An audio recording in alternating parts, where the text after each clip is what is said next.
1.5 Gs. That's almost close to the G-force a Formula 1 driver experiences while accelerating. और इतना G-force ये car में generate होता है because it can do 0 to 100 in just 1.86 seconds. और title पढ़ के तो आपको ये बात तो समझ आ ही गई होगी that Mahindra owns this brand and it is involved in its engineering. I mean थोड़ी बहुत. I'm talking about the Pininfarina Battista.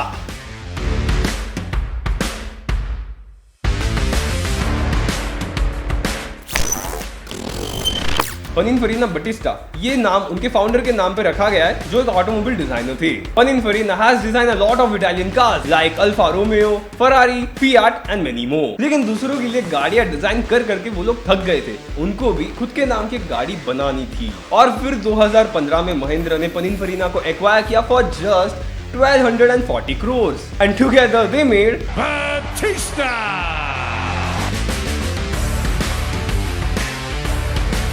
So technically Battista is an Indian supercar, लेकिन कंपनी का बैकग्राउंड इटालियन है तो Battista की power train रिमैक Navera पे based है। मतलब to be honest actually same power train है। It is powered by 4 permanent magnet synchronous motors with a combined power output of 1400 kilowatt and 2300 newton metres of torque. Each motor on the front axle produces 220 kilowatt while the ones on the rears produces 500 kilowatt. और already Rimac ने अपने नवेरा के 4 Motors के लिए torque vectoring को perfect कर दिया है। So it was the best decision to use its power train for the Battista। अब शायद मैंने ये पहले नहीं बताया। Yes, Pininfarina Battista is an electric hypercar. इन चारों मोटर्स को पावर करने के लिए 120 किलोवाट आवर की लिथियम आयन बैटरी यूज की है, which is again made by Rimac. लेकिन इसे और भी एफिशिएंट बनाने के लिए महिंद्रा ने भी हेल्प किया है, because Mahindra has a Formula E team. Battery pack is built of 21700 cells with around 6900 cells. और इन सेल्स को गाड़ी के फ्लोर में नहीं रखा है because Battista is a hyper car, it needs to be down to earth. इसीलिए Rimac की तरह ही यहाँ पे भी बैटरी के सेल्स को टी शेप में डिस्ट्रीब्यूट किया है surrounding the driver and the passenger. Now that's a terrifying place to be. और इलेक्ट्रिक होने की वजह से Battista की अंडर बॉडी को भी स्मूथ बनाया है for ground effect which will eventually improve it's down force. और अब 700 किलो की बैटरी पैक यूज करने के बाद दूसरे एक भी पार्ट को हेवी नहीं बना सकते थे, इसलिए the majority of the Battista is made of carbon fibre. यार अब स्पेक शीट बहुत पढ़ ली, अब थोड़ी इंजीनियरिंग की भी बात कर ले, क्योंकि मुझे जानने की खुजली थी कि Battista को 300 किलोमीटर के आर पे स्पीड पे चलाने के लिए कितनी पावर की रिक्वायरमेंट होगी। And so I considered the Battista to be running on a flat road और इसके लिए सिर्फ रोलिंग रेजिस्टेंस और ड्रैग रेजिस्टेंस को कैलकुलेट करना था। अब रोलिंग रेजिस्टेंस को कैलकुलेट करना तो बहुत ही आसान है, लेकिन जब ड्रैग फोर्स कैलकुलेट करने की बात आती है तो अब थोड़ी बहुत दिक्कतें शुरू हो जाती है, क्योंकि Battista का फ्रंटल एरिया तो मुझे मालूम नहीं है। तो वो फाइंड करने के लिए मुझे थोड़े बेसिक ज्योमेट्रिक कैलकुलेशन करने पड़े और इसके लिए मुझे उसकी इमेज के ऊपर 1-1 सेंटीमीटर स्क्वायर के ब्लॉक को ड्रॉ करना पड़ा और इन ब्लॉक्स को मुझे काउंट करना पड़ा कि कितने नंबर ऑफ ब्लॉक्स में ये Pininfarina Battista का फ्रंटल एरिया लाई करता है, जिसको फिर मैंने एड अप किया and then I multiplied it with scale and there you have it, I had the frontal area.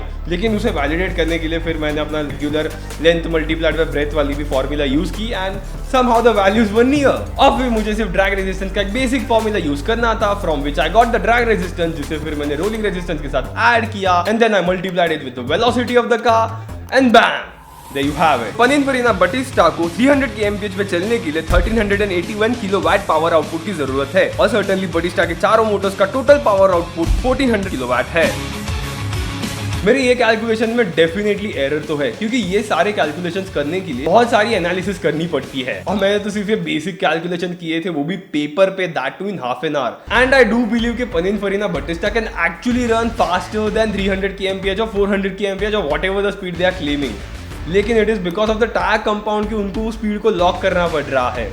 And honestly speaking, Pininfarina Battista and Rimac Navara are basically the same cars because दोनों में same Motors use हो रही है, same battery pack use हो रही है, same electronic control system use हो रही है और एक्चुअली उन दोनों कार्स को एक ही मैन्युफैक्चरिंग फैसिलिटी में मैन्युफैक्चर किया जा रहा है, सिर्फ बाहर से दिखने में अलग है।